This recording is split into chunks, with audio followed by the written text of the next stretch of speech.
Hey, thanks, Dan. So let's take that macro lens and bring this to life inside IBA Airlines. IBA Airlines, for those of you who don't know, is our credit analysis slash airline health monitoring platform. And we're going to go ahead and take a focused look at goal and see, how IBA Airlines can make airline level risk clear and fast for you. So we're looking at an air overview of goal. We can see their fleet size, their status, how many route pairs. We can get a really quick overview of what's going on in the airline, as well as a nice write up from our analysts on the airline. So we know Gol is Brazil's second largest airline, fully 737 based, and now majority owned by Abra Group, who also control Avianca. They've got a single fleet, low cost model. They've done that since 2001. And and have just exited bankruptcy in May of this year. So even though they emerged from bankruptcy, the airline's still under pressure from high debt loads, liquidity stress, and aggressive competition from Latam and Azul. So the platform here is going to help you access the data, show the story, see what's going on. So as we move down into the fleet module, we can see those 133 aircraft, that's up 8%. They don't own any of their fleet. They're all leased. So that is a red flag there. But as we keep going, we can see it's a fully standardized fleet of the 737s with MAX 8s, 800s, and 700s. And only some of their 800s are stored, a few MAX 8s, and one of their BCF aircraft, Boeing Converted Freighter aircraft. We can see aircraft have come out of storage since June of 2024, so that's good to see. And their orders were 2001 and 2023. This is a nice view on the age of their fleet. We can see their 700s are old, their 800s are midlife, and they're refleeting with MAX 8s. And their average utilization is good. They're averaging 5 cycles and anywhere from 6 to 9 hours per day on those aircraft. Their monthly cycles and hours match up with the global monthly cycles and hours. In flights, we can see that their schedule is dense, domestic heavy. That's typical of a low cost model. ASKs on international routes are rebounding of 62% year over year, and new routes have been added. So its flight performance is showing signs of resilience. As we look through here, we can see the 2019 and 2025, that drop off in July is not because there's a drop off. That's because this data is live and that line moves up every single day. But you can see the line in June is above 2019 levels. We can see they fly in South America with a few international destinations scattered throughout, and that they're utilizing their MAX 8s, 700s, 800s, and not really the Boeing converted freighters that they have. As we look at the schedules module, it's going to kind of tell us, this is their published schedules.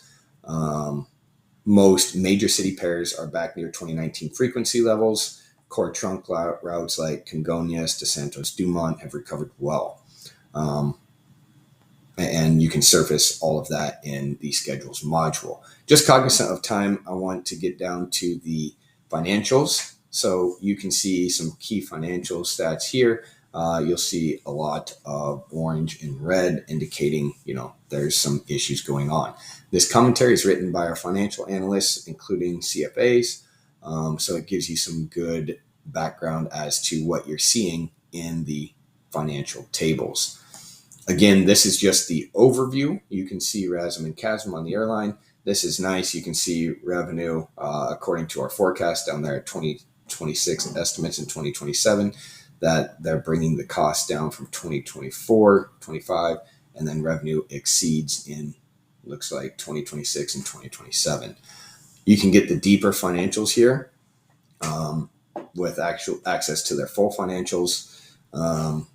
Revenue in 2024 was stable at 3.6 billion, I think, down here, 3.6 billion. But we can see that EBIT swung from 669 million profit in 2023 to a 37 million loss in 2024. That meant net profit fell to 1.13 billion.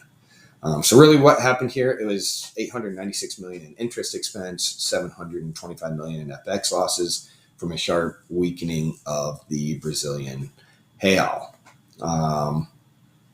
And really just to quantify that, actually we can show it in here.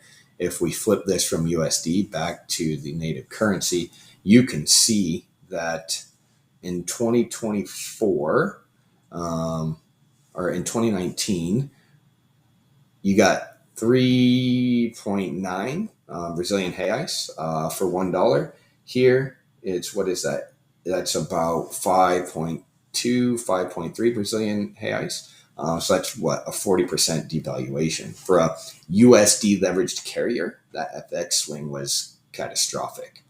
But let's go back here. We can look at some of the financial ratios as well.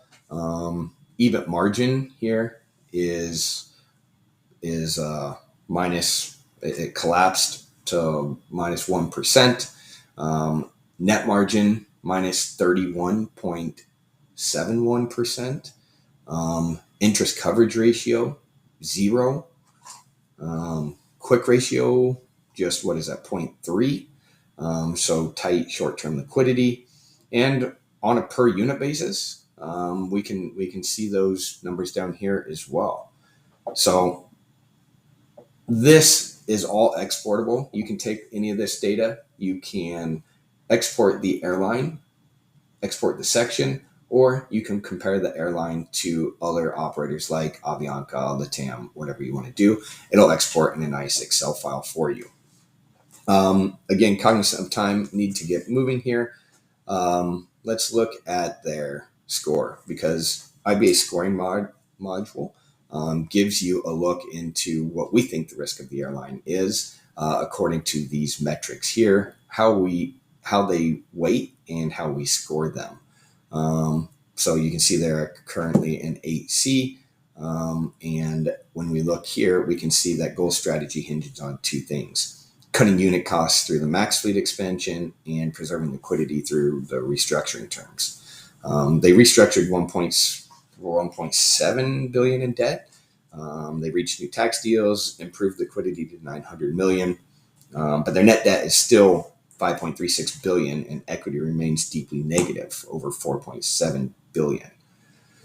All of that is surfaced in here for you. You can also see a jurisdiction risk, which includes political, economic, and operational, as well as a SWOT analysis from the team. As we move from a individual airline strategy and risk, we can look at the industry and see how GOL compares to other operators like LATAM, Avianca, Azul in the region. You can choose different regions. You can choose different managers. You can look at this in multiple different lenses. We do a pre-generated competitor analysis for you based on GOL's top routes by ASM, and see, what does their market share look like on their top routes compared to the others flying on those routes.